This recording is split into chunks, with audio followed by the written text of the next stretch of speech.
السلام علیکم ورحمۃ اللہ وبرکاتہ۔ الحمد للہ رب العالمین، والصلاة والسلام علی رسولہ الامین وعلی آلہ وصحبہ اجمعین ومن تبعہم بإحسان الی یوم الدین۔ اللہم انا نسألک علما نافعا وعملا متقبلا ورزقا واسعا، آمین۔ اصول تفسیر ہم لوگ پڑھ رہے ہیں۔ اصول تفسیر میں آج جو سبق ہمارے درس میں ہے وہ ہے اسباب النزول۔ اسباب النزول، نزول کے اسباب، جس کو ہم عام طور پر شان نزول بھی کہتے ہیں۔ تو یہ سبق شان نزول کے بارے میں ہے۔ اسباب النزول، شان نزول۔ تعریف سبب النزول، سبب نزول کی تعریف۔ سبب نزول کی تعریف۔ فوائد معرفتی سبب النزول، سبب نزول کی معرفت کے فوائد۔ سبب نزول کی معرفت کے فوائد۔ ثالثاً صیغۃ سبب النزول، سبب نزول کا صیغہ۔ رابعاً العبرۃ بعموم اللفظ لا بخصوص السبب، اعتبار عموم لفظ کا ہوگا، خصوصی سبب کا نہیں ہوگا۔ العبرۃ بعموم اللفظ لا بخصوص السبب، اعتبار عمومی لفظ کا ہوگا، خصوصی سبب کا نہیں ہوگا۔ اس کا مطلب یہ کہ کوئی آیت کسی خاص پس منظر میں نازل ہوئی ہے یا کسی خاص سبب سے نازل ہوئی ہے تو وہ آیت اسی کے ساتھ خاص نہیں ہوگی، بلکہ اس پر اور اس جیسے تمام حالات پر اس کا انتباہ ہوگا۔ اس پر اور اس جیسے تمام حالات پر اس کا انتباہ ہوگا۔ مثال کے طور پر لعان والی آیت ہے جس کو ملاعنہ کہتے ہیں۔ اگر کوئی شخص اپنی بیوی پر تہمت لگائے بدکاری کی اور اس کے پاس اس کا کوئی ثبوت نہ ہو تو پھر اس وقت لعان مشروع کیا گیا ہے۔ یہ آیت نازل ہوئی عویمر العجلانی رضی اللہ تعالیٰ عنہ کے بارے میں،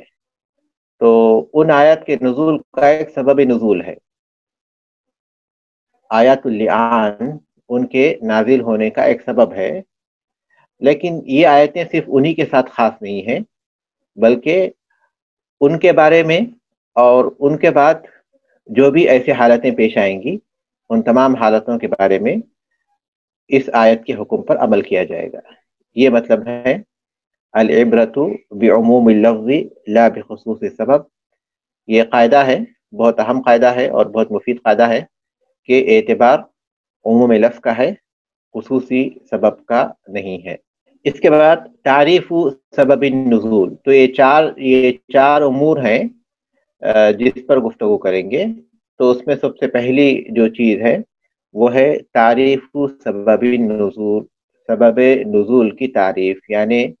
سبب نزول کسے کہتے ہیں، شان نزول کسے کہتے ہیں۔ ہوا ما نزلت الآیت او الآیات متحدثۃ عنہ، سبب نزول وہ ہے جس کے بارے میں آیت یا آیتیں نازل ہوئی، وہ ہے نازل ہوئی آیتیں یا آیات متحدثاً عنہ، اس کے بارے میں اس کا ذکر کرتے ہوئے، او مبنیتاً مبینتاً لحکمہ، یا اس کے حکم کو بیان کرتے ہوئے، ایام وقوعہ، اس کے واقع ہونے کے دنوں میں۔ سبب نزول وہ ہے کہ آیتیں یا آیات نازل ہوئیں، اس کے بارے میں گفتگو کرتے ہوئے یا اس کے حکم کو بیان کرتے ہوئے اس کے واقع ہونے کے دنوں میں، کحادثۃ وقعت، جیسا کہ کوئی حادثہ واقع ہو گیا، کوئی واقعہ پیش آیا تو قرآن کی آیت یا چند آیتیں نازل ہوئی اس واقعے کا ذکر کرتے ہوئے اور اس کے حکم کو بیان کرتے ہوئے، وہ ہے سبب نزول۔ او سوال وجہ الی النبی صلی اللہ علیہ وسلم، یا نبی کریم صلی اللہ علیہ وسلم سے کوئی سوال کیا گیا تو اس کے جواب میں کچھ آیتیں نازل ہوئی، تو وہ سبب نزول ہے۔ سبب نزول کی تعریف کیا ہوئی؟ سبب نزول کہ کوئی حادثہ یا واقعہ پیش آئے تو اس کا ذکر کرتے ہوئے یا پھر اس کا حکم بیان کرتے ہوئے اس حادثے یا واقعے کے دنوں میں اس کا حکم بیان کرتے ہوئے یا اس کا ذکر کرتے ہوئے جو آیت یا آیتیں نازل ہوں،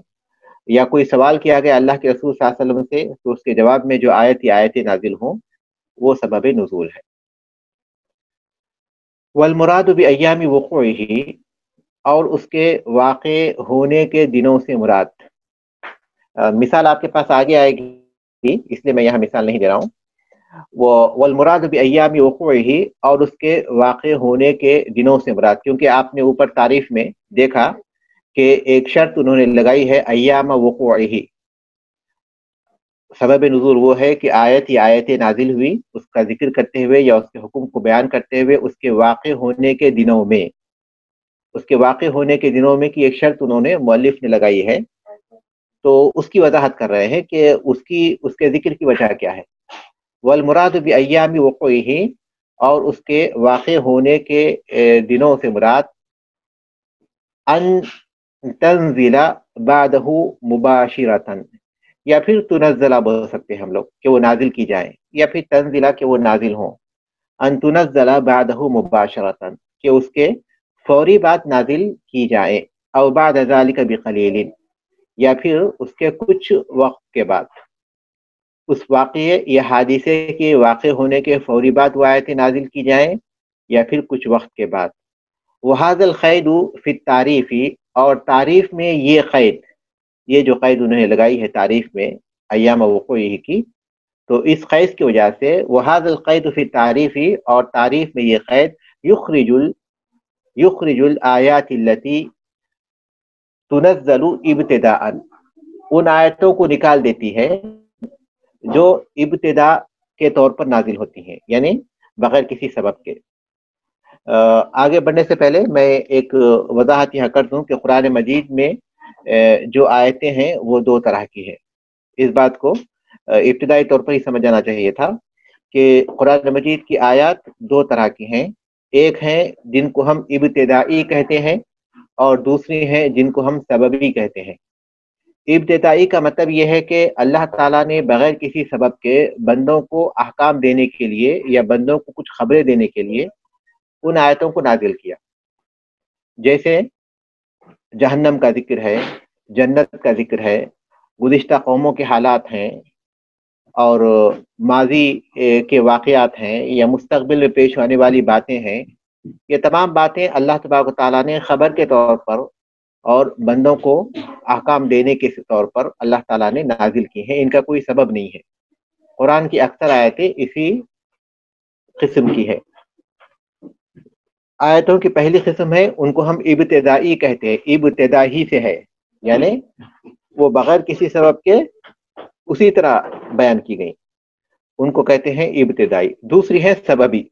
یعنی ان کا کوئی سبب ہے، کوئی حادثہ پیش آیا، اس کے ذکر یا پھر اس کے حکم کو بیان کرتے ہوئے وہ آیت نازل ہوئی، یا پھر یہ کہ رسول اکرم صلی اللہ علیہ وسلم سے کوئی سوال کیا گیا، اس کے جواب میں وہ آیت نازل ہوئی، تو یہ دوسری قسم کی ہے سببی۔ تو قرآن مجید کی آیات دو طرح کی ہیں، ایک ابتدائی اور دوسری سببی۔ ابتدائی یعنی جو بغیر کسی سبب کے اللہ تعالیٰ نے بندوں کو احکام کے طور پر یا خبر کے طور پر نازل فرمائی ہیں، سببی جو کسی سبب سے نازل ہوئی ہیں۔ تو یہاں ابتداءً کا لفظ اسی پس منظر میں سمجھیے، یہاں جو ابتداءً کا مطلب ہے وہ ابتدائی آیتیں۔ تو وَهَذَا الْقَيْدُ فِي التَّعْرِيفِ يُخْرِجُ، تعریف میں یہ قید نکال دیتی ہے الآیات التي تنزل ابتداءً، ان آیتوں کو جو ابتدا میں نازل کی جاتی ہیں، یعنی بغیر کسی سبب کے۔ بینما هي تتحدث، جو بیان کرتی ہیں عن قصص الانبیاء، نبیوں کے واقعات، او بعض الحوادث الماضیتی، یا ماضی کے گزرے ہوئے ماضی کے کچھ حادثات، وغیر ذالک،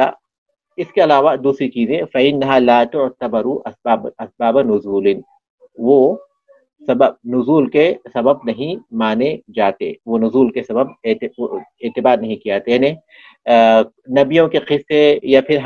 ماضی کے کچھ واقعات اللہ تبارک نے قرآن مجید میں بیان کیے ہیں، وہ ابتدائی نوعیت کے ہیں۔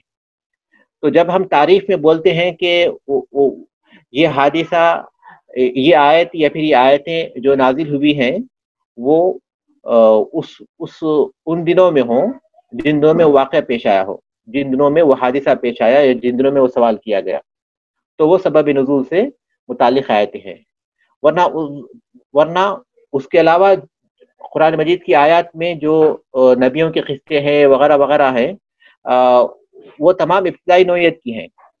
وہ ساری کی ساری سببی نہیں ہے بلکہ وہ ابتدائی ہیں، یعنی اللہ تبارک تعالیٰ نے خود ان باتوں کا ذکر کیا ہے بغیر کسی سوال کے اور بغیر کسی سبب نزول کے۔ تو ایام وقوعہ کی یہ جو قید ہے اس کے ذریعے جو ہے جو ابتدائی آیتیں ہیں جس میں اللہ تعالیٰ نے نبیوں کے واقعات وغیرہ بیان کی ہیں وہ نکل جاتے ہیں۔ تو گویا وہ جو پہلی قسم ہے ابتدائی، وہ اپنی جگہ پر ہے، اور جو سببی ہے وہ اپنی جگہ پر ہے، دونوں میں فرق پایا جاتا ہے۔ الامثلہ، مثالیں ہیں، الف ما نزل بعد حادثۃ، جو نازل ہوئی کسی حادثے کے بعد، کوئی حادثہ پیش آیا اس کے بعد جو آیت نازل ہوئی، کیونکہ اوپر جو سبب نزول کا ذکر انہوں نے کیا تو اس میں انہوں نے دو قسم کی مثالیں دی، ایک یہ کہ کسی حادثے کے واقع ہونے کے بعد، اور دوسرے کسی سبب کے، کسی سوال کے کیے جانے کے بعد۔ تو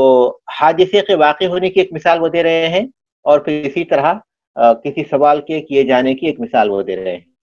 تو حادثے کے واقع ہونے کے بعد کوئی آیت نازل ہوں، اس کی مثال یہ دے رہے ہیں کہ عن ابن عباس رضی اللہ عنہما قال، عبداللہ ابن عباس رضی اللہ تعالیٰ عنہما سے روایت سے کہتے ہیں، لما نزلت، جب نازل ہوئی، وانذر عشیرتک الاقربین، آپ اپنے قریبی رشتہ داروں کو ڈرائیے، یہ آیت جب نازل ہوئی، شہید النبی صلی اللہ علیہ وسلم علی الصفا، نبی کریم صلی اللہ علیہ وسلم صفا پہاڑی پر چڑھے، فجعل ینادی، اور آپ آواز دینے لگے، یا بنی فہر، اے بنی فہر، و یا بنی عادی، اے بنی عادی، لبطون قریش، قریش کے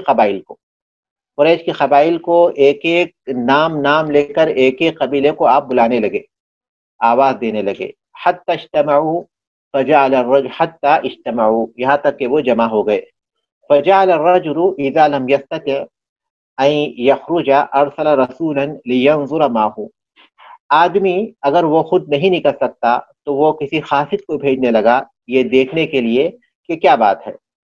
عرب میں جب کوئی بڑا واقعہ پیش آتا یا کسی اہم واقعے کی اطلاع دینا مقصود ہوتا تو یا صباحہ، یا صباح کی آواز جو ہے بلند کرتے تھے پہاڑی پر چڑھ کر۔ اللہ کے رسول صلی اللہ علیہ وسلم نے یہی آواز بلند کی تھی، اور قریش کے ایک ایک قبیلے کو نام لے کر بلایا تھا، اور عرب میں دستور تھا کہ ایسے موقع پر وہ لوگ جمع ہو جاتے تھے، کیونکہ جانتے تھے کہ کوئی ایسی بڑی خبر ہے جس کا تعلق ان سے ہے، اور اگر کوئی آ بھی نہیں سکتا،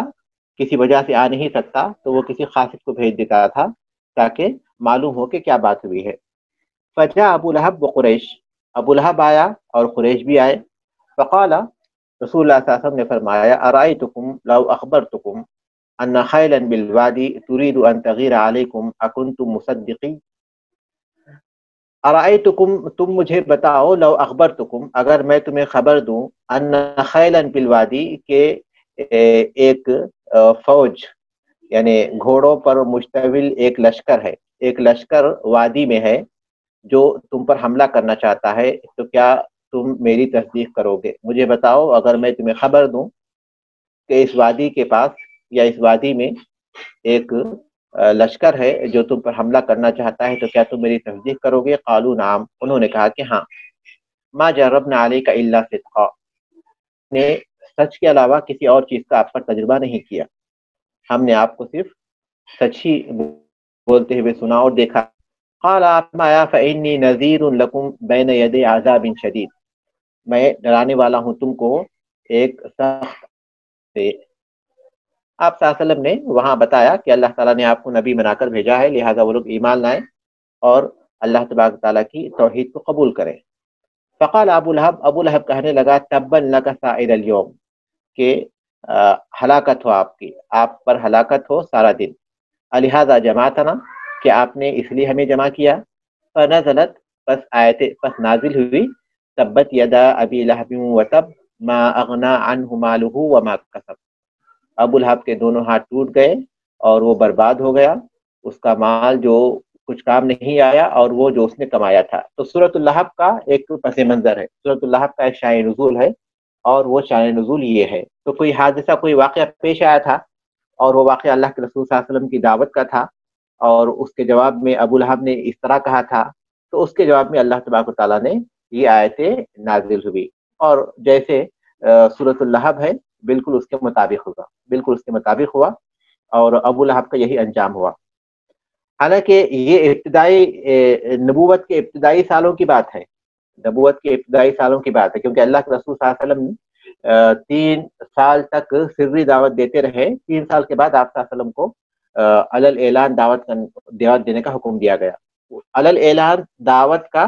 جو پہلا مرحلہ تھا وہ قریبی رشتہ داروں کی دعوت کا تھا۔ تو اس پہلے مرحلے میں آپ صلی اللہ علیہ وسلم نے رشتہ داروں کو جمع کیا تھا، پھر دوسرے مرحلے میں پورے لوگوں کو خطاب کیا تھا۔ تو اس پہلے مرحلے میں ہی ابو لہب کے ساتھ یہ واقعہ پیش آیا تھا۔ اس کے بعد ابو لہب 10 سال سے زیادہ عرصے تک زندہ رہا، لیکن اس کی پوری زندگی اس آیت کی تفسیر بنی رہی، اسی آیت کی تفسیر بنی رہی۔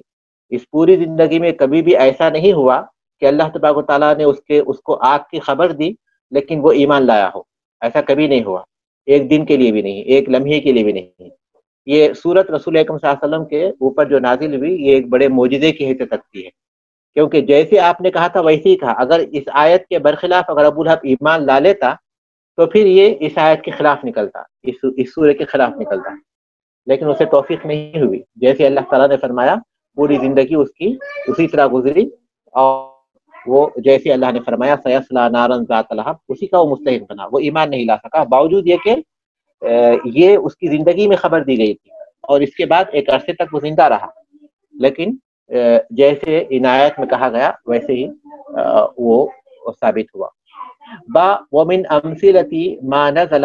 جوابا لسؤال، اور مثالوں میں سے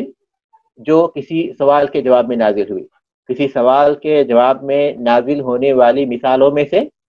یہ ایک مثال ہے۔ سئل عنہ صلی اللہ علیہ وسلم قولہ تعالی، رسول اللہ صلی اللہ علیہ وسلم سے پوچھا گیا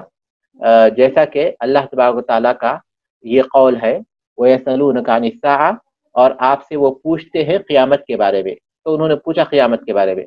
ایان مرساہا، کہ کب وہ واقع ہوگی۔ یسألونک عن الساعۃ ایان مرساہا، وہ آپ سے قیامت کے متعلق سوال کرتے ہیں کہ اس کا وقوع کب ہوگا۔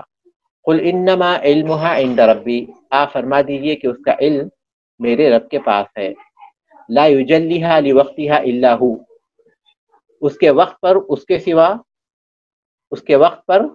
اس کو سوائے اللہ کے اور کوئی ظاہر نہیں کرے گا۔ لا یجلیها لوقتها، اس کے وقت پر اسے ظاہر نہیں کرے گا، الا هو،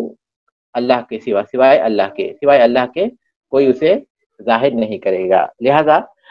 قیامت کے تعلق سے جتنے بھی آپ کے پاس خبریں آئے کہ اس سن میں جو ہے دنیا کا خاتمہ ہو جائے گا، اس سن میں جو ہے ایسا ہوگا، آپ بلا شبہ، بلکہ ہمارے ایمان کا تقاضا ہے کہ بلا شبہ ہم اس کی تکذیب کریں۔ ایسا نہیں کہ ہم کسی شبے کا شکار ہوں، ہو سکتا ہے پھیلا، اس پر یقین کرنا تو دور کی بات، اگر ہم شبے کا بھی شکار ہوتے ہیں کہ ہاں ایسا ہو سکتا ہے،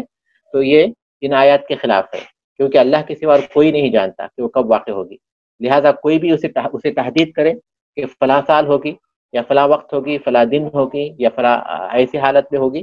ایسے وقت میں ہوگی، تو ہم کو بلا شبہ اس کی تکذیب کرنا چاہیے کہ اللہ کے سوا کوئی نہیں جانتا کہ اللہ اس کا جب وقت ہوگا تو اس کو اللہ کے سوا کوئی ظاہر نہیں کرے گا۔ قیل نزلت فی قریش وقیل فی نفر من الیہود، کہا جاتا ہے کہ یہ آیت نازل ہوئی قریش کے بارے میں، اور یہ کہا جاتا ہے کہ یہود کی ایک جماعت کے بارے میں نازل ہوئی۔ والاول اشبہ، پہلا قول زیادہ قریب ہے، لأن الآیت مکیہ، اس لیے کہ یہ آیت مکی ہے، سورۃ الاعراف کی آیت نمبر 187 ہے، یہ مکی ہے۔ تو اس لیے زیادہ قریبی بات یہی ہے کہ قریش کے سوال کے جواب میں نازل ہوئی ہوگی۔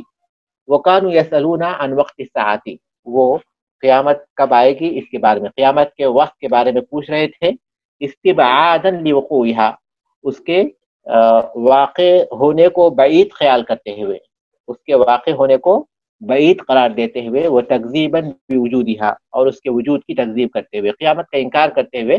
انہوں نے یہ سوال کیا تھا۔ تو اللہ تبارک و تعالیٰ نے یہ آیت نازل کی۔ تو اب بات واضح ہو گئی کہ سبب نزول کس کو کہتے ہیں۔ سبب نزول وہ ہے کہ قرآن کی کوئی آیت یا کچھ آیتیں اس کا ذکر کرتے ہوئے یا اس کے حکم کو بیان کرتے ہوئے اس کے واقع ہونے کی جروں میں نازل ہوں۔ تو جیسا کہ کوئی حادثہ پیش آیا، پہلی مثال،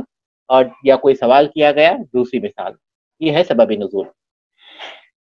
اب اہم بحث یہ ہے کہ فوائد و معرفت سبب نزول، سبب نزول کی معرفت کے فوائد کیا ہیں،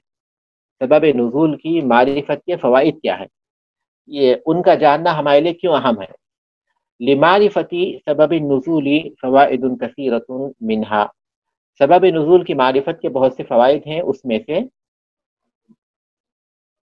اولا الاستعانۃ بسبب النزول علی الوقوف علی مرام الآیات ودفع الاشکال عنہا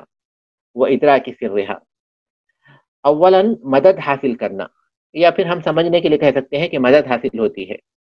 بسبب النزول، سبب نزول سے، سبب نزول کے ذریعے مدد حاصل کرنا، علی الوقوف، سبب نزول سے مدد حاصل ہوتی ہے واقف ہونے کے لیے، آیت کے مقصود، اس آیت سے کیا مقصود ہے اس کے جاننے کے سلسلے میں، سبب نزول سے آیت کے مقصود سے واقف ہونے میں مدد حاصل ہوتی ہے، ودفع الاشکال، اور اشکال کے دور کرنے کے سلسلے میں مدد حاصل ہوتی ہے، انہا، اور اس میں اشکال کے دور کرنے کے سلسلے میں مدد حاصل ہوتی ہے، وہ ادراک سرہا، اور اس کے راز کو جاننے کے سلسلے میں، اس کے راز تک پہنچنے کے سلسلے میں، اس آیت میں جو راز بیان کیا گیا ہے اس تک پہنچنے کے سلسلے میں سبب نزول سے مدد حاصل ہوتی ہے، آیت کے مقصود سے واقف ہونے کے سلسلے میں، اور اس میں اور کوئی اشکال پایا جاتا ہے تو اس اشکال کو دور کرنے میں، اور پھر اس کے راز سے واقف ہونے کے سلسلے میں۔ یہاں میں ایک مثال دے دیتا ہوں، کیونکہ یہ مثال ایسی ہے جو بہت کارآمد ہے اور پھر سبق کو سمجھنے میں بہت ہی مفید ہے۔ آگے کچھ کچھ باتیں پیش آئیں گی تو وہ بھی جو ہے اس مثال سے پوری ہو جائیں گی۔ وہ مشہور مثال ہے قرآن مجید کی آیت ان الصفا والمروۃ من شعائر اللہ فمن حج البیت او اعتمر فلا جناح علیہ ان یطوف بہما، کہ صفا اور مروہ اللہ کے شعائر میں سے ہیں، جو حج، فمن حج البیت او اعتمر، جو بیت اللہ کا حج کرے یا عمرہ کرے، فلا جناح علیہ ان یطوف بہما، تو اس پر کوئی حرج نہیں ہے کہ وہ ان کا طواف کرے۔ آیت کے مطلب کو اگر ہم دیکھتے ہیں،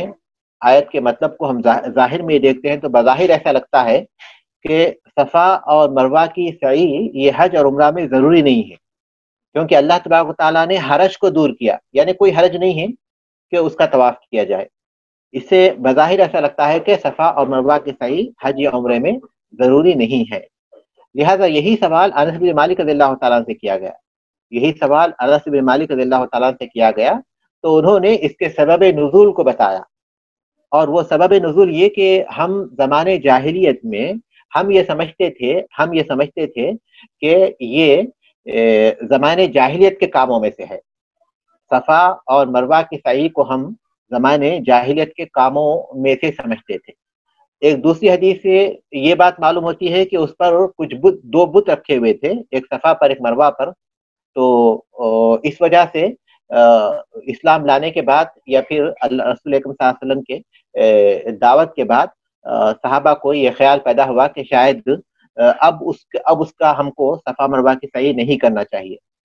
تو چونکہ ان کے دلوں میں ایک اشکال پایا جاتا تھا صفا مروہ کی سعی کے تعلق سے، اور وہ جاہلیت کا کام سمجھتے تھے،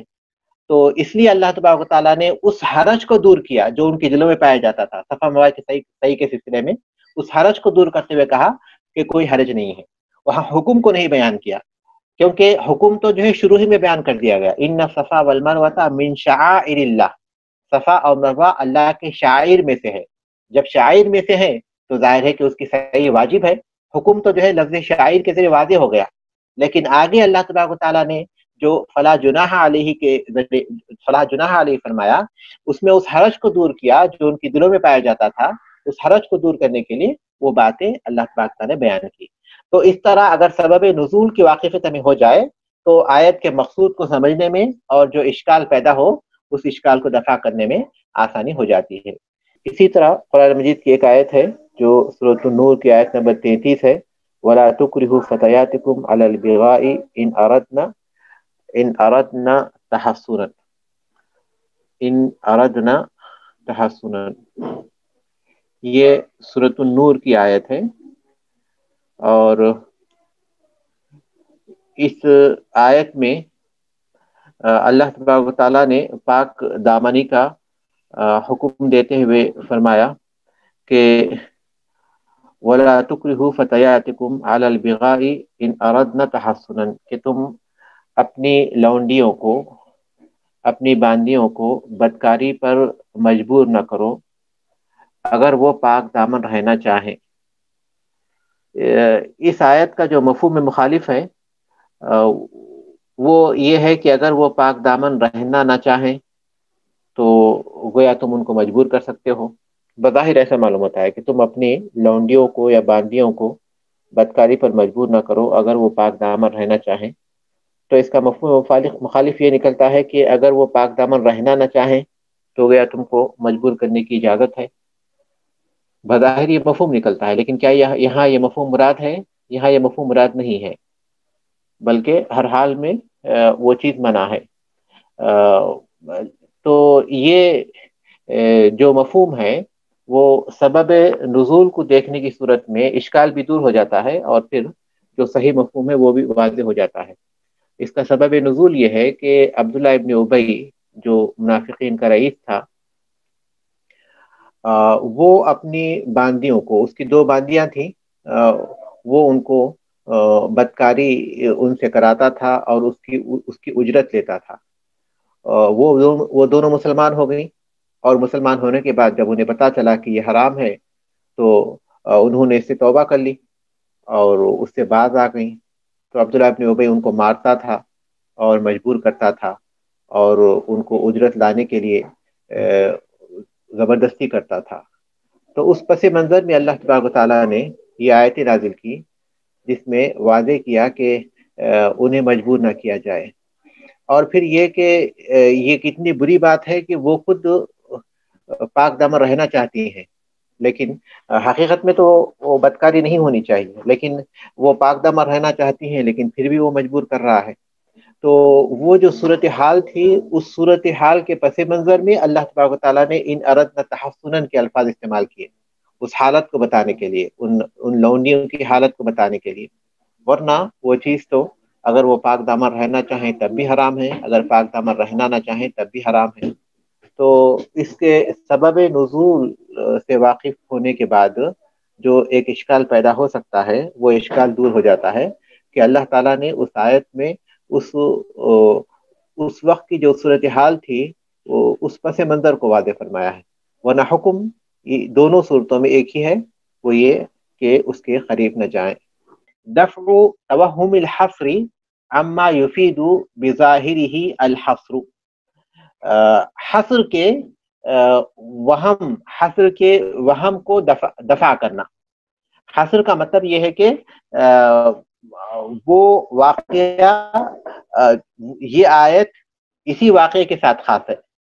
اسی واقعے اس کو کہتے ہیں حصر۔ حصر کا مطلب ہے کہ یہ واقعہ اسی کے ساتھ خاص ہے، اس کو کہتے ہیں حصر۔ مثال کے طور پر آپ سمجھیے کہ لا الہ الا اللہ، لا الہ الا اللہ،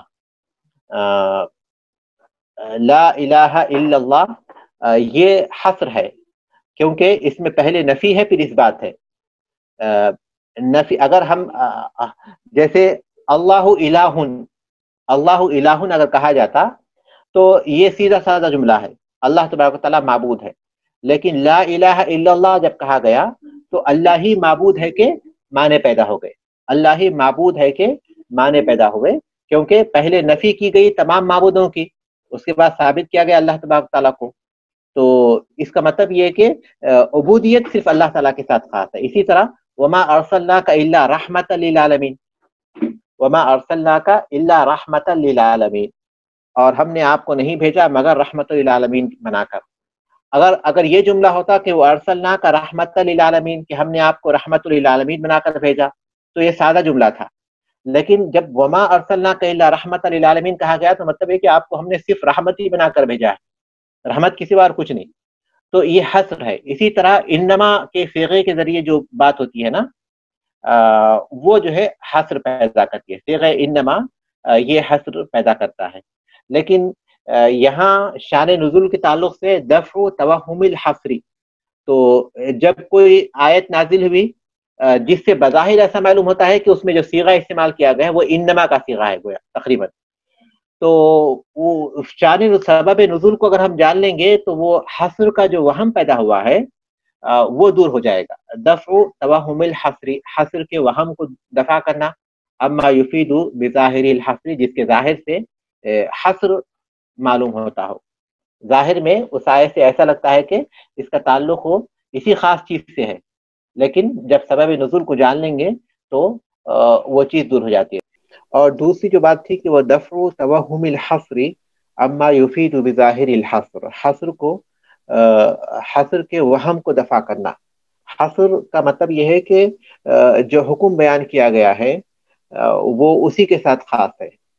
وہ اسی کے ساتھ خاص ہے، دوسرے کے ساتھ وہ حکم نہیں ہے. مثال کے طور پر قرآن مجید کی آیت ہے،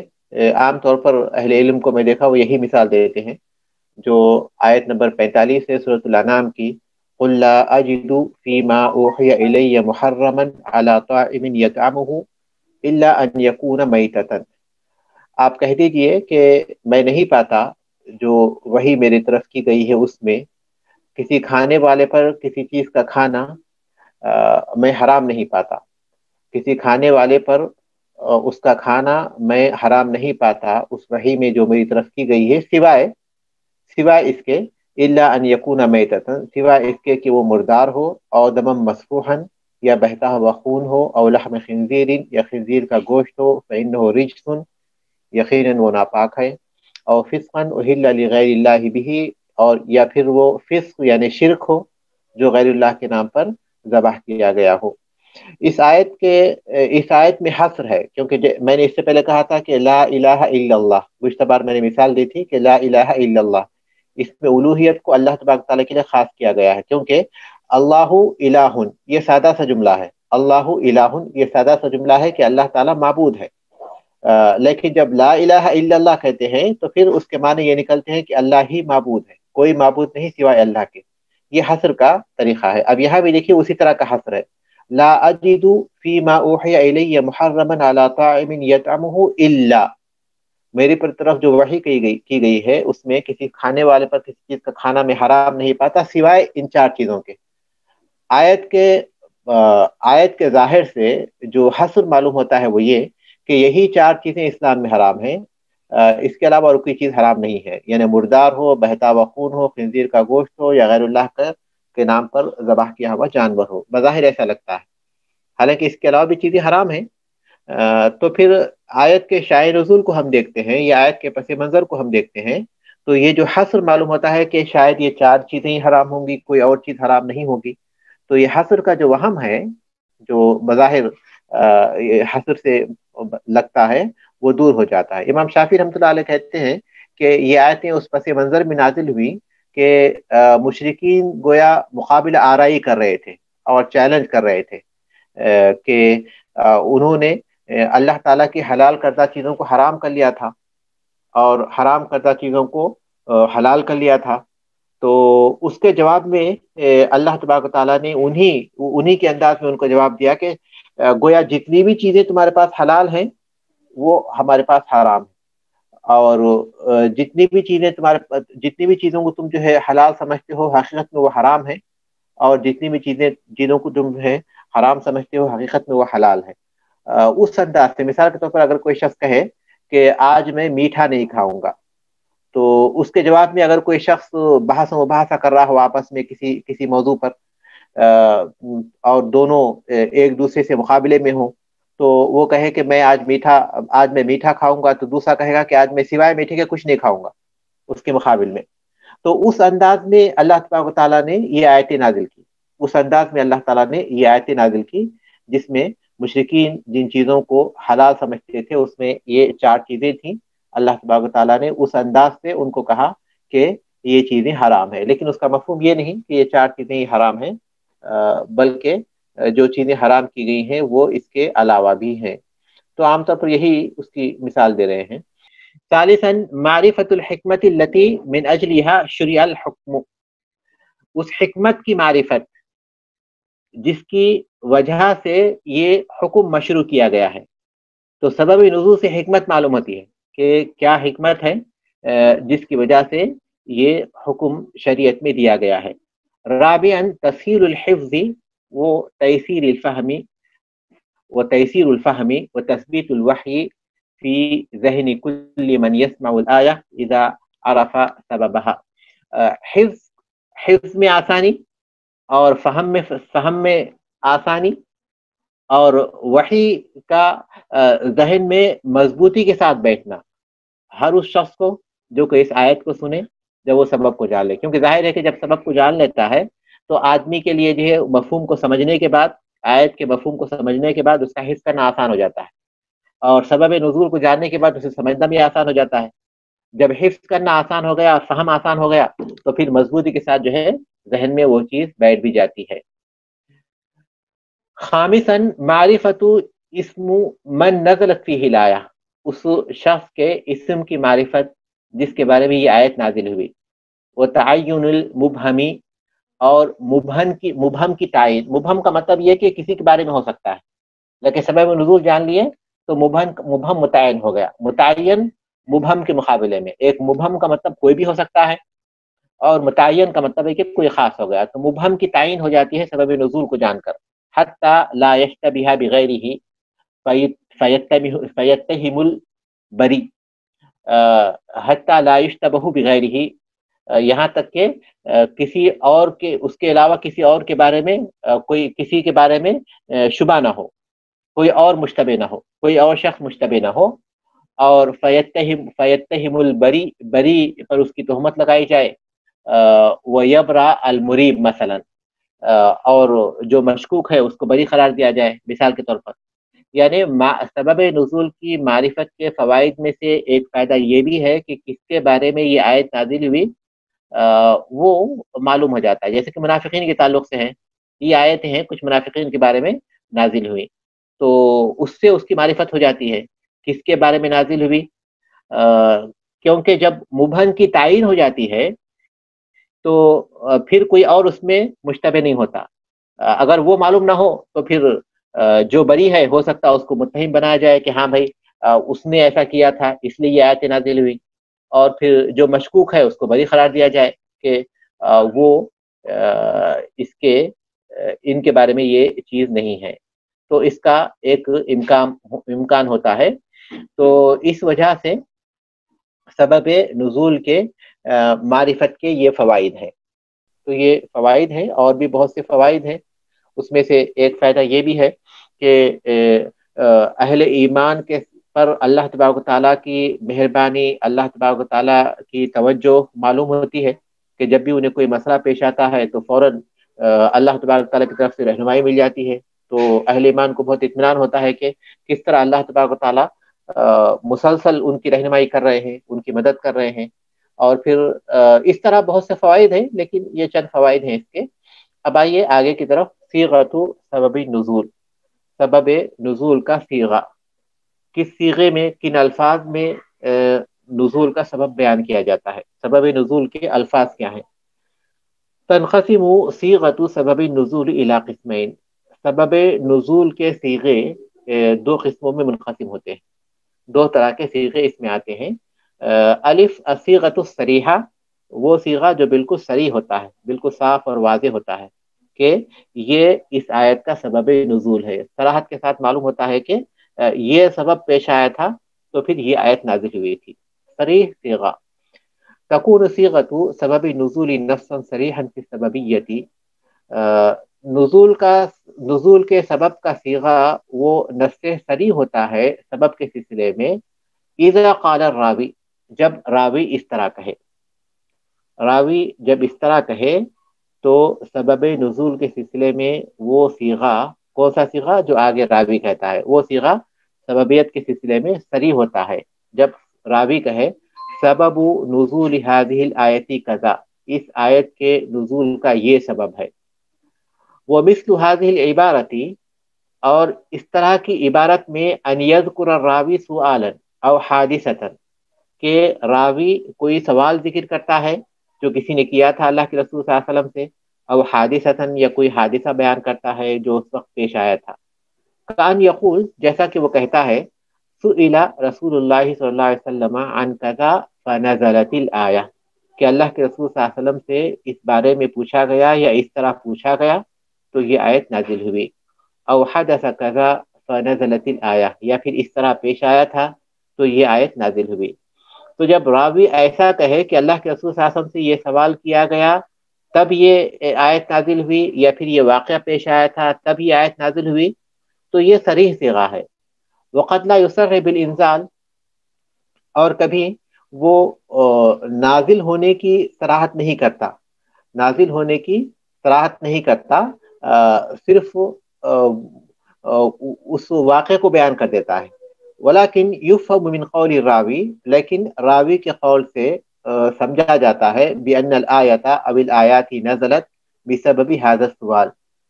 کہ یہ آیتیں اس سوال کی وجہ سے او الحادثہ یہ اس حادثے کی وجہ سے نازل ہوئی. مثال کے طور پر وہ کہتا ہے کہ اللہ کے رسول صلی اللہ علیہ وسلم سے یہ سوال کیا گیا تو یہ آیت نازل ہوئی. یہ صریح سبب ہے صراحت ہے. کبھی ایسا کہتا ہے کہ وہ کہتا ہے کہ یہ سوال کیا گیا پھر اللہ تبارک و تعالیٰ نے اس طرح رہنمائی فرمائی تو اس میں قرآن مجید کی آیت اس کے جواب میں نازل ہوئی اس کا ذکر نہیں کرتا لیکن اس کے جو قول ہے اس کے جو الفاظ ہیں اس سے مفہوم نکلتا ہے کہ یہ آیت اسی کے پس منظر میں نازل ہوئی. بہرحال جب راوی کسی حادثے یا کسی سوال کا ذکر کرے اس کے بعد کچھ آیتوں کا ذکر کرے تو یہ صریح صیغہ ہے اس بارے میں کہ یہ اس آیت کے نزول کا یہ سبب ہے. جب وہ کسی حادثے یا واقعے کا ذکر کرے اس کے بعد کچھ آیتوں کا ذکر کرے یا تو ان الفاظ کے ساتھ کہ آیت اس کے جواب میں نازل ہوئی یا پھر وہ صرف اس آیت کا ذکر کرے. دونوں صورتوں میں یہ نص صریح ہوتا ہے. یہ صیغہ جو ہے نص صریح ہے کہ یہ اسی سبب سے نازل ہوئی. با ہے الصیغۃ المحتملہ ایسا صیغہ جس میں احتمال پایا جاتا ہے. ایسا صیغہ جس میں احتمال پایا جاتا ہے کہ ہو سکتا ہے کہ یہ سبب پیش آیا تھا جس کی وجہ سے یہ آیت نازل ہوئی یا پھر یہ کہ اس آیت کے مفہوم میں یہ بات بھی شامل ہے. یہ بات بھی شامل ہے. بعض اوقات ایسا ہوتا ہے کہ راوی کہتے ہیں کہ یہ آیت اس بارے میں نازل ہوئی جبکہ وہ ان کی مراد یہ ہوتی ہے کہ اس آیت کے حکم میں یہ بات بھی شامل ہے. یہ واقعہ پیش آیا تو یہ آیت نازل ہوئی یہ ان کی مراد نہیں ہوتی بلکہ ان کی مراد یہ ہوتی ہے کہ اس آیت کے مفہوم میں یہ بات بھی شامل ہے. لہذا وہ کہتے ہیں کہ یہ آیت اس بارے میں نازل ہوئی جبکہ وہ آیت اس بارے میں نازل نہیں ہوئی لیکن اس آیت میں جو حکم ہے وہ اس کے لیے بھی ہوتا ہے. مثال کے طور پر وَتَكُونُ صِيغَةُ سَبَبِ النُّزُولِ مُحْتَمَلَةً لِلسَّبَبِيَّةِ اور سبب نزول کا صیغہ سبب کے سلسلے میں احتمال والا بھی ہوتا ہے. احتمال والا صیغہ محتملہ ہوتا ہے جس میں احتمال پایا جاتا ہے کہ ہو سکتا اس سبب سے ہی یہ آیت نازل ہوئی یا پھر یہ کہ اس آیت کے مفہوم میں یہ بات بھی داخل ہے. تو کہتے ہیں وہ تکون صیغۃ سبب النزول محتملۃ للسببیۃ سبب نزول کا صیغہ سببیت کے سلسلے میں محتمل ہوتا ہے اذا قال الراوی جب راوی کہے نزلت او انزلت هذه الآیت فی کذا یہ آیت نازل ہوئی یا پھر نازل کی گئی اس بارے میں. یہاں وہ کسی واقعے کا ذکر نہیں کرتے یہاں کسی سوال کا ذکر نہیں کرتے، بلکہ صرف اس بات یہ کہتے ہیں کہ یہ آیت نازل ہوئی یا نازل کی گئی اس بارے میں فہذه العبارة ليست نصا صریحة في السببیة، یہ عبارت سببیت کے سلسلے میں صریح نص کی حیثیت نہیں رکھتی، لأنها تحتمل السببیہ، اس لیے کہ اس میں سببیت کا احتمال بھی پایا جاتا ہے کہ ہو سکتا ہے یہ آیت اس سبب سے نازل ہوئی ہو، وتحتمل بیان المعنی، اور یہ معنی کے بیان کا بھی احتمال اس میں ہوتا ہے، اور بیان کے معنی کے بیان کا بھی احتمال ہوتا ہے۔ فہذه العبارت، یہ عبارت لیست نصا صریحا، یہ نص صریح نہیں ہے فی السببیت، سببیت کے سلسلے میں، لأنها تحتمل السببیہ، اس لیے کہ اس میں سببیت کا احتمال ہے، وتحتمل بیان المعنی، اور معنی کے بیان کرنے کا بھی احتمال ہے، وما تضمنته الآیۃ من الاحکام، اس آیت میں جو احکام متضمن ہے، یعنی جو احکام اس آیت میں شامل ہیں۔ تو آپ اس کو اس طرح سمجھیے کہ بعض صحابہ یا پھر راوی کبھی اس طرح کہتے ہیں صحابہ کہ یہ آیت اس سبب سے نازل ہوئی، یا اس بارے میں نازل ہوئی، یہ آیت اس بارے میں نازل ہوئی، یہ آیت اس سبب سے نازل ہوئی۔ تو اس میں کیا ہوتا ہے کہ اس بات کا بھی احتمال ہوتا ہے کہ یہ آیت شاید اس وجہ سے نازل ہوئی ہو، یا اس بات کا بھی احتمال پایا جاتا ہے کہ اس آیت میں جو احکام ہے اس میں یہ بات بھی شامل ہے، اس آیت میں جو احکام ہے اس میں یہ بات بھی شامل ہے۔ شیخ الاسلام ابن تیمیہ رحمۃ اللہ علیہ کے اس جملے سے جو ہے مزید وضاحت ہو جاتی ہے۔ قال شیخ الاسلام ابن تیمیہ رحمۃ اللہ علیہ، شیخ الاسلام ابن تیمیہ رحمۃ اللہ علیہ کہتے ہیں قولہم نزلت هذه الآیۃ فی کذا، ان کا کہنا کہ یہ آیت اس سلسلے میں نازل ہوئی، یراد به تارتن، اس سے کبھی مراد لیا جاتا ہے ان ذالک داخل فی آیہ، کہ یہ بات بھی اس آیت کے حکم میں داخل ہے، وَإِن لَمْ يَكُنُ السَّبَبْ، اگرچہ کہ وہ اس آیت کے نزول کا سبب نہیں ہے، کما تقول، جیسے کہ تم کہتے ہو، اُنِیَ بِهَذِهِ الْآیَةِ کذا، اس آیت سے یہ بات مراد لی گئی ہے۔ تو جیسا کہ ہم کہتے ہیں کہ اس آیت سے یہ مراد ہیں، تو اس کو جو ہے صحابہ کبھی اس طرح بیان کر دیتے ہیں کہ یہ آیت اس کے بارے میں نازل ہوئی۔ ہم جیسے کہتے ہیں کہ یہ آیت میں یہ چیز مراد ہے، صحابہ کبھی اس کو اس طرح بیان کرتے ہیں کہ یہ آیت اس سلسلے میں نازل ہوئی۔ تو اس کا مفہوم یہ ہوتا کہ ضروری نہیں کہ اسی سبب سے وہ آیت نازل ہو، بلکہ اس کا مفہوم یہ ہوتا ہے کہ اس آیت کے حکم میں یہ بات بھی شامل ہے۔ وقال الزرکشی، اور زرکشی رحمۃ اللہ علیہ کہتے ہیں عرف من عادت الصحابۃ والتابعین، صحابہ کرام اور تابعین کی عادت سے یہ بات معلوم ہوتی ہے، یا پھر یہ عادت ان کے پاس معروف تھی، ان احدہم اذا قال، کہ ان میں سے کوئی جب کہے نزلت هذه الآیۃ فی کذا، کہ یہ آیت اس بارے میں نازل ہوئی، فإنه يريد بذلك، تو وہ اس سے مراد لیتے ہیں ان هذه الآیۃ تتضمن هذا الحکم، کہ یہ آیت اس حکم کو شامل ہے، یعنی یہ آیت اس حکم پر مشتمل ہے، لا ان هذا كان سبب في نزولها، یہ نہیں کہ یہ اس کے نزول کا سبب ہے، یہ نہیں کہ یہ اس کے نزول کا سبب ہے، بلکہ ان کی مراد یہ ہوتی ہے کہ یہ آیت اس حکم کو متضمن ہے۔ وَتَكُونُ صِيغَةُ سَبَبِ النُّزُولِ مُحْتَمِلَةً، اور سبب نزول کا صیغہ محتمل ہوتا ہے، اذا قال الراوی، جب کہے۔ اوپر آپ کو جو ہے ایک صیغہ تو بتا دیے جس میں احتمال پایا جاتا ہے۔ صیغہ صریحہ اس وقت ہوگا جبکہ راوی کوئی سوال یا پھر کوئی حادثہ بیان کر کر اس کے بعد آیت کا ذکر کرے، وہ صریح صیغہ ہے۔ اور بغیر کسی حادثے، بغیر کسی سبب کے راوی جو ہے کہتے ہیں کہ یہ آیت اس بارے میں نازل ہوئی، تب وہ صیغہ محتمل ہوگا۔ تو دوسرا کب ہوا، وَتَكُونُ صِيغَةُ سَبَبِ النُّزُولِ مُحْتَمِلَةً، اور سبب نزول کا صیغہ محتمل ہوتا ہے، اذا قال الراوی، جب کہے ما احسب هذه الآیہ نزلت الا فی ذالک، میں نہیں سمجھتا کہ یہ آیت نازل ہوئی مگر یہ کہ اس بارے میں، یہ آیت اسی بارے میں نازل ہوئی۔ اس میں بھی احتمال پایا جاتا ہے، کیوں؟ کیونکہ ان کی مراد اس سے یہ ہوتی ہے عام طور پر کہ اس آیت کے حکم میں، یہ اس آیت کا مطلب ہے، ان کی مراد یہ ہوتی ہے کہ اس آیت کا یہ مطلب ہے، یہ مراد نہیں ہوتی کہ اس آیت کے نزول کا یہ سبب ہے، یہ مراد نہیں ہوتی، بلکہ یہ مراد ہوتی ہے کہ اس آیت کا یہ مطلب ہے، تو اس کو وہ اس طرح بھی تعبیر کرتے ہیں۔ اس کے بعد کہتے ہیں فَإِذَا وَرَدَتْ رِوَایَتَانِ أَوْ أَكْثَرَ، جب دو روایتیں یا اس سے زیادہ روایتیں آئیں، وَكَانَتْ إِحْدَاهُمَا نَصًّا صَرِيحًا فِي السَّبَبِيَّةِ، اور اس میں سے ایک سببیت کے سلسلے میں نص صریح کی حیثیت رکھتی ہو، وَالْأُخْرَى لَيْسَتْ نَصًّا فِيهِ، اور دوسری اس میں نص کی حیثیت نہیں رکھتی ہو۔ اوپر یہ بات آپ جو ہے واضح ہو گئی ہوگی آپ کے سامنے کہ نص صریح اس وقت ہوتا ہے جبکہ راوی کوئی حادثہ یا سوال بیان کر کر اس کے بعد کہتا ہے کہ یہ آیت اس کے بارے میں نازل ہوئی، تو وہ نص صریح ہے۔ لیکن جب اس کا ذکر نہیں ہوتا کسی حادثے کا یا کسی واقعے کا یا پھر کسی سوال کا، اس کے بغیر راوی کہتا ہے کہ یہ آیت اس کے بارے میں نازل ہوئی، تو وہ صیغہ محتملہ ہے۔ تو اب یہاں یہ کہتے ہیں کہ جب دو روایتیں ہیں یا دو سے زائد روایتیں ہیں، اس میں سے ایک سببیت کے سلسلے میں نص صریح کی حیثیت رکھتی ہے، وَالْأُخْرَى لَيْسَتْ نَصًّا فِيهِ، اور دوسری جو ہے اس میں نص کی حیثیت نہیں رکھتی، یعنی دوسرے والا صیغہ ہے جس میں احتمال پایا جاتا ہے۔ اخذنا ما ہوا نص صریح، تو ہم وہ لیں گے جو نص صریح کی حیثیت رکھتی ہے۔ وحملنا الاخرى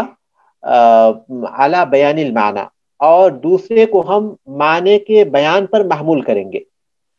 وحملنا الاخرى على بیان المعنی، اور دوسرے کو معنی کے بیان پر محمول کریں گے، مطلب یہ کہ دوسری جو روایت ہے اس کا مفہوم یہ ہے کہ یہ معنی اس آیت کے مفہوم میں شامل ہے، یہ معنی بھی اس آیت کا جو مفہوم ہے اس میں یہ بات بھی شامل ہے، یہ بات بھی شامل ہے، اس طرح ہم محمول کریں گے۔ تو جو نص صریح ہے اس کو تو ہم سببیت پر محمول کریں گے، اور جو نص صریح نہیں ہے اس کو ہم کس چیز پر محمول کریں گے؟ اس چیز پر محمول کریں گے کہ اس کا مطلب یہ ہے کہ اس آیت میں یہ مفہوم بھی داخل ہے، اس آیت میں یہ مفہوم بھی داخل ہے۔ بس دو باتیں آپ کے سامنے واضح ہونی چاہیے۔ ایک یہ کہ جب راوی کسی حادثے کا یا سوال کا ذکر کر کر کہتے ہیں کہ جب یہ بات ہوئی تھی تو اس کے جواب میں یہ آیت نازل ہوئی، تو یہ نص صریح ہے۔ دوسرا یہ کہ راوی کسی ایسی چیز کا ذکر نہیں کرتے، بلکہ کوئی بھی بات ہوتی ہے تو کہہ دیتے ہیں کہ اس سبب سے یہ آیت نازل ہوئی، کوئی مفہوم، تو اس کا مطلب یہ ہوتا ہے کہ اس آیت کے مطلب میں یہ بات بھی داخل ہے، اس آیت کے مطلب میں یہ بات بھی داخل ہے۔ اسی لیے جب دو روایتیں ہوں، ایک نص صریح ہو تو ہم اس کو تو سببیت پر محمول کریں گے کہ اس سبب سے آیت نازل ہوئی، اور دوسری جو روایت ہے جو نص صریح نہیں ہے تو اس کو ہم یہ سمجھیں گے کہ اس سے ان کی مراد یہ ہے کہ اس آیت کے مفہوم میں یہ معنی بھی داخل ہے جو بیان کر رہے ہیں، اس آیت کے مفہوم میں یہ معنی بھی داخل ہے جو وہ بیان کر رہے ہیں۔ وہ مثال ذالک، اور اس کی ایک مثال ہے، اس مثال کو آپ لوگ پڑھیے اور آپ لوگ پڑھ کر جو ہے خود سمجھیے، میں اس کو نہیں پڑھتا یہاں، اس کی جو ہے میں ریڈنگ کر کر اس کے مفہوم کو بیان نہیں کرتا، آپ لوگ اس کو پڑھ لیں گے تو انشاءاللہ آسانی کے ساتھ سمجھ جائیں گے۔ اس کے بعد دیکھیے العبرۃ بعموم اللفظ لا بخصوص السبب، کہ اعتبار لفظ کے عموم کا ہوگا، سبب کے خصوص کا نہیں ہوگا۔ اعتبار لفظ کے عموم کا ہوگا، خصوصی سبب کا نہیں ہوگا۔ اس کا مفہوم یہ ہوا کہ آیت جب کسی خاص سبب سے نازل ہوتی ہے تو اس کا مفہوم یہ نہیں ہوتا کہ وہ اس آیت کا تعلق صرف اسی حکم کے ساتھ ہے، یعنی وہ آیت جس بارے میں نازل ہوئی بس اسی بارے میں ہے، بلکہ وہ آیت اس بارے میں بھی ہوگی اور قیامت تک اس جیسی جتنی بھی چیزیں ہوں گی اس سب چیزوں کے بارے میں ہوگی، کیونکہ قرآن مجید کو اللہ تبارک و تعالیٰ نے کسی خاص شخص کے لیے نازل نہیں کیا گیا۔ قرآن مجید کو اللہ تعالیٰ نے کسی خاص شخص کے لیے نازل نہیں کیا کہ یہ جو حکم اس پس منظر میں نازل ہوا ہو تو پھر وہ اسی شخص کے ساتھ خاص ہو جائے، بلکہ اللہ تبارک و تعالیٰ نے اسے قیامت تک کے لیے تمام لوگوں کی ہدایت بن کر نازل کیا، ہدی للعالمین کہا اللہ تبارک و تعالیٰ نے قرآن مجید کو۔ تو اس کا مطلب یہ ہوا کہ جب قرآن مجید کی کچھ آیات کسی خاص سبب کے پس منظر میں نازل ہوتی ہیں تو پھر اس پس منظر کے جو لوگ ہیں یا اشخاص ہیں یا جو چیز ہے صرف اسی کے ساتھ وہ خاص نہیں ہو جاتی، بلکہ اس کے جو الفاظ ہیں جس چیز پر دلالت کریں گے ہر وہ چیز اس کے مفہوم میں شامل ہوگی، ہر وہ چیز اس آیت کے حکم میں شامل ہوگی، یہ اس کا مفہوم ہے۔ اور یہ ایک قاعدہ ہے، بہت ہی مفید قاعدہ ہے، اس کو ہمیشہ ہمارے سامنے رکھنا چاہیے۔ اس کی مثالیں دیں گے وقد تنزل الآیت یا تنزل الآیت او الآیات من القرآن الکریم لسبب خاص، قرآن کی کوئی آیت یا پھر کچھ آیتیں کسی خاص سبب سے نازل کی جاتی ہیں، وَلَفْظُهَا عَامٌ، لیکن ان کے الفاظ عام ہوتے ہیں، فَحِينَئِذٍ يَكُونُ حُكْمُهَا شَامِلًا، اس صورت میں اس کا حکم شامل ہوگا لما نزلت بسببہ، اس چیز میں جس کے سبب سے یہ آیت نازل ہوئی، وَلِمَا تَنَاوَلُهُ لَفْظُهَا، اور ان تمام چیزوں میں جو اس کے لفظ میں شامل ہوں، جو اس کے لفظ میں شامل ہوتے ہیں، اس کا لفظ جن جن چیزوں کو شامل کرتا ہو، لأن القرآن نزل تشریعا عاما لكل الامة، اس لیے کہ قرآن مجید نزل، لأن القرآن نزل، نازل کیا گیا تشریعا عاما، عام شریعت کے طور پر، لكل الامة، ساری امت کے لیے، عمومی تشریع ہے، عمومی شریعت ہے ساری امت کے لیے، فالعبرۃ بعموم اللفظ، تو اعتبار لفظ کے عموم کا ہوگا، لا بخصوص السبب، خاص سبب کا نہیں ہوگا، علی الراجح، راجح قول کے مطابق، مثال ذالک، اس کی مثال ہے آیات اللعان، لعان کی آیتیں ہیں، وہی قولہ تعالی، اور وہ اللہ تبارک و تعالیٰ کا فرمان ہے، والذین یرمون ازواجہم ولم یکن لہم شہداء الا انفسہم، کہ وہ لوگ جو اپنی عورتوں پر بدکاری کی تہمت لگائیں اور ان کے پاس سوائے ان کے اور کوئی گواہ نہ ہو، الی قولہ تعالی، اللہ تعالیٰ کے اس فرمان تک، ان کان من الصادقین، اگر وہ سچوں میں سے ہو۔ یہ جو آیتیں ہیں لیان کی آیتیں جو سورۃ النور میں ہے، نزلت فی ہلال ابن امیہ، ہلال ابن امیہ رضی اللہ تعالیٰ عنہ کے بارے میں نازل ہوئی،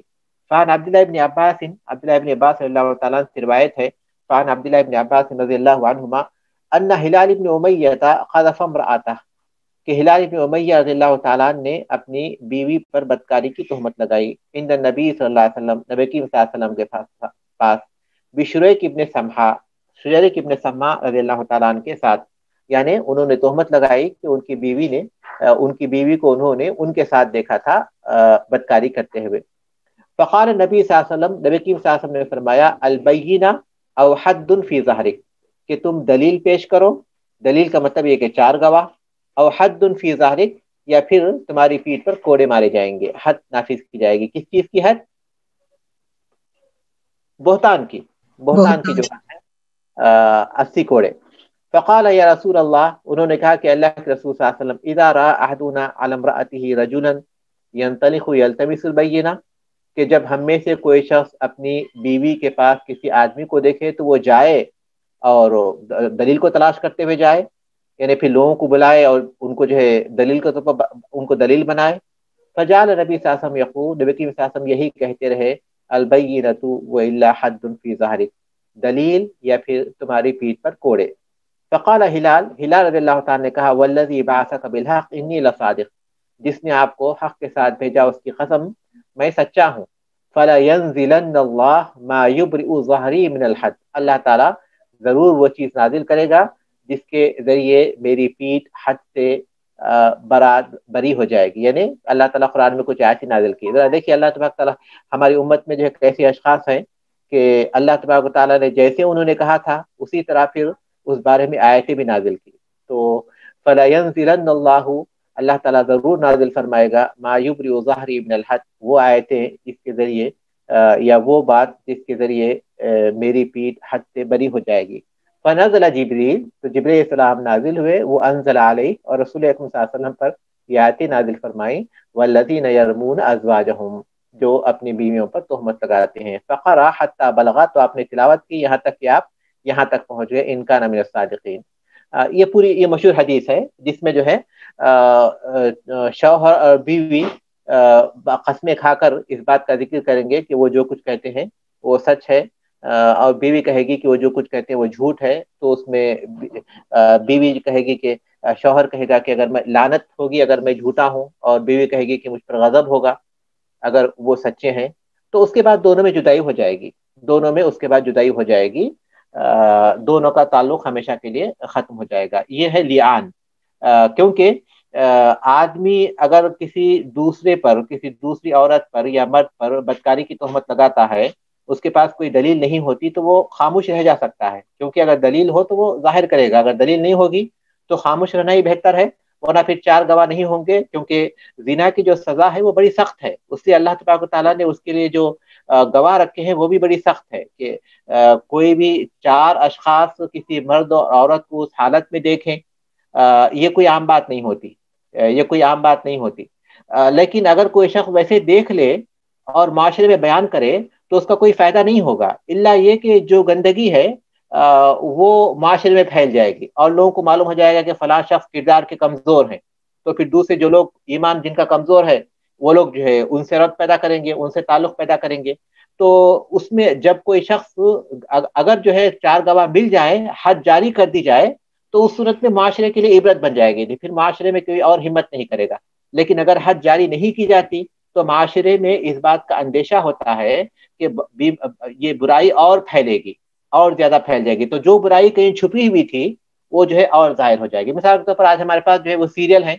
جو جرائم کے نام پر جو ہے پیش کیے جاتے ہیں، عجیب و غریب جرائم ہے جس کا انسان تصور بھی نہیں کر سکتا، لیکن ان سیریل کے ذریعے ہمارے بچے ان جرائم سے واقف ہو جاتے ہیں، ایسے جرائم جو ہم سوچ بھی نہیں سکتے تھے، محرمات کے ساتھ تعلقات وغیرہ وغیرہ کے عجیب و غریب جرائم، لیکن وہ سیریل جو کہ لوگوں کو جو ہے آگاہ کرنے کے نام پر پیش کیے جاتے ہیں، لیکن وہ زہر جو ہے ان کے ذہنوں میں بھر دیا جاتا ہے۔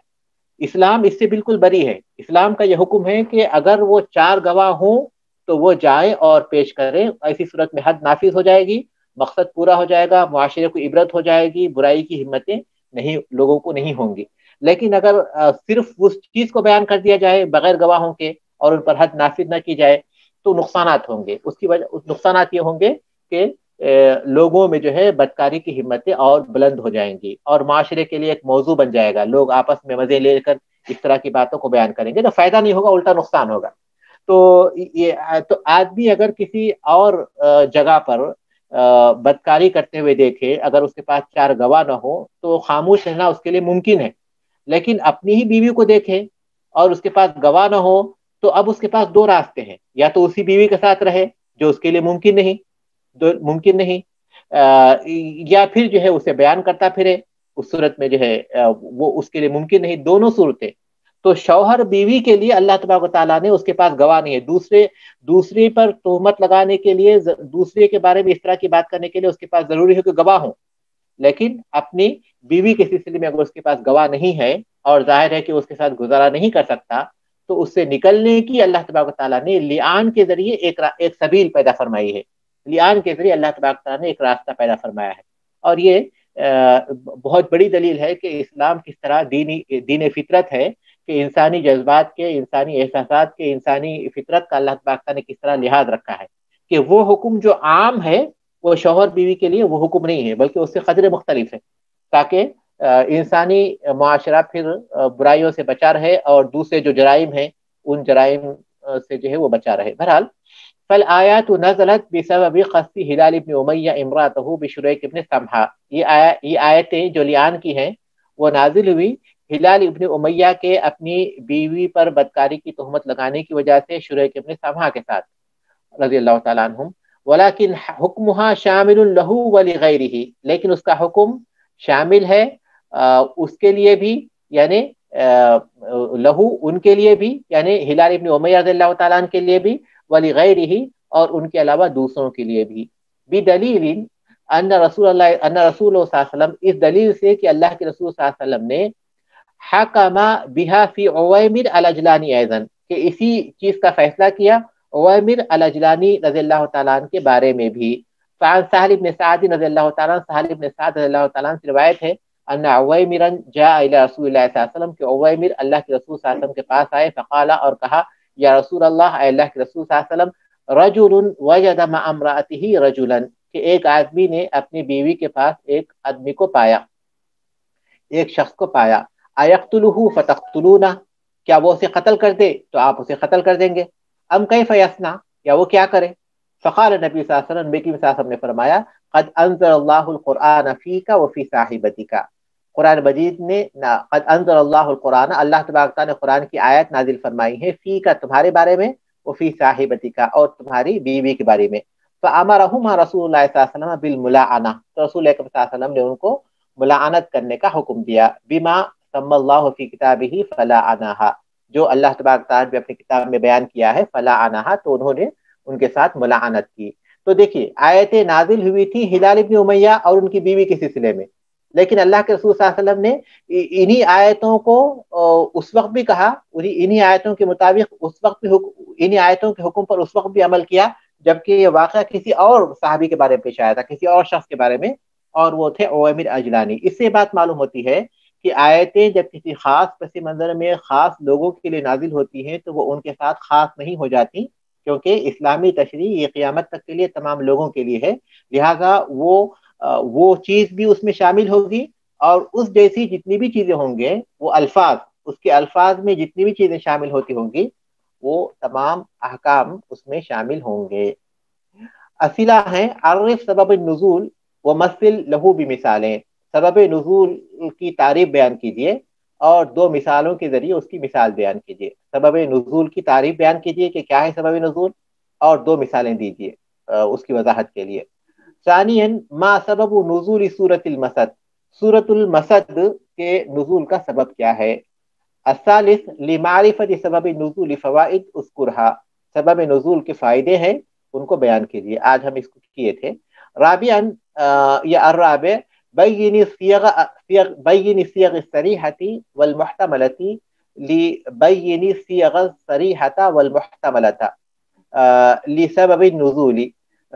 صریح اور محتمل صیغے بیان کیجیے سبب نزول کے. فیما یاتی، ان چیزوں میں یہ بیان کیجیے کہ یہ جو صیغے آگے آ رہے ہیں یہ صریح ہیں یا محتمل ہے. الف اذا قال الراوی نظرت هذه الآیۃ فی کذا، یا راوی کہے کہ یہ آیت اس بارے میں نازل ہوئی. با اذا قال الراوی حدث کذا فنظرت کذا، کہ اس طرح پیش آیا تھا تو یہ آیت نازل ہوئی. حدث کذا فنظرت الآیہ. جیم اذا قال الراوی سبب نزول هذه الآیۃ کذا، کہ اس آیت کے نزول کا یہ سبب ہے. دال ہے اذا قال الراوی ما احسب هذه الآیۃ نزلت الا فی کذا، میں نہیں سمجھتا کہ آیت نازل ہوئی مگر اس بارے میں. یہ جو چار صیغے آپ کے پاس لکھے ہوئے ہیں، ان چار صیغوں میں آپ بیان کیجئے کہ اس میں صریح کون سا ہے اور محتمل کون سا ہے. پانچواں سوال ہے حل العبرۃ بعموم اللفظ ام بخصوص سبب، کہ اعتبار عموم لفظ کا ہوگا یا خصوص سبب کے خصوص کا ہوگا. مثل لما تقول، آپ جو کہیں گے اس کو مثال کے ذریعے بیان کیجیے. تو یہ سوالات ہیں، پورے سبق میں بالکل واضح ہیں. اب کلاس تو ختم ہو گئی، لیکن اگر کسی کے پاس کوئی سوال ہے تو صرف 2 منٹ کے لیے کر سکتے ہیں. السلام علیکم شیخ صاحب.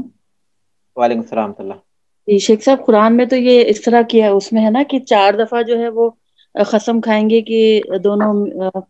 کہ تم جھوٹے ہو. 5ویں دفعہ جو ہے وہ اپنے لیے قسم کھائے گا نا کہ اگر میں نے مطلب یہ بات غلط کی ہے تو میں لعنت، اللہ کی لعنت مجھ پہ ہو نا، اس طرح ہے نا. بالکل بالکل، ہاں صحیح، بالکل. دونوں جو ہے یعنی عورت بھی کھائے گی اور مرد بھی کھائیں گے، اس کے بعد پھر ان کی جدائی ہو جائے گی، یعنی نہیں رہ سکتے ساتھ، یہ بات. جی ہاں. اچھا، تو اس میں پھر کچھ وہ نہیں ہے کہ کوئی مطلب کچھ بولنا ہے یا طلاق کا بولنا ہے یا کچھ ایسا بولنا ہے، ایسا کچھ ہے؟ نہیں، اس کی ضرورت نہیں ہے، کیونکہ ملاعنہ خود جو ہے وہ ہاں. جدائی ہے دونوں کے درمیان. اچھا، اور کبھی ایسا بھی ہوتا ہے شیخ صاحب کہ صرف ایک کھاتا ہے، جیسے کوئی کبھی عورت نے کھا لی کہ نہیں میں صحیح کہہ رہی ہوں اور اگر میں جھوٹی ہوں تو اس طرح، تو پھر اگر دوسرے کو تو معلوم ہی نہیں ہے کہ یہ ایسا بھی کوئی معاملہ ہے، تو پھر اس میں کیا ہوگا؟ نہیں، ملاعنہ تو دونوں طرف سے ہے نا. اچھا ٹھیک. جب شوہر کوئی تہمت لگائے تو اسے اپنی تہمت کے لیے جب کوئی گواہ نہیں ہے تو اس کو یہ چیز گواہ بن رہی ہے اس کی، یعنی یہ جو ملعنت کر رہا ہے وہ 4 مرتبہ قسم کھا رہا ہے، 5ویں مرتبہ اگر وہ جھوٹا ہے تو اس پر لعنت ہوگی جو بول رہی ہے. تو یہ دلیل جی کے جی. مقام پر ہے، یہ دلیل کے مقام پر ہے، تو وہ ضروری اچھا، ہوگا وہ.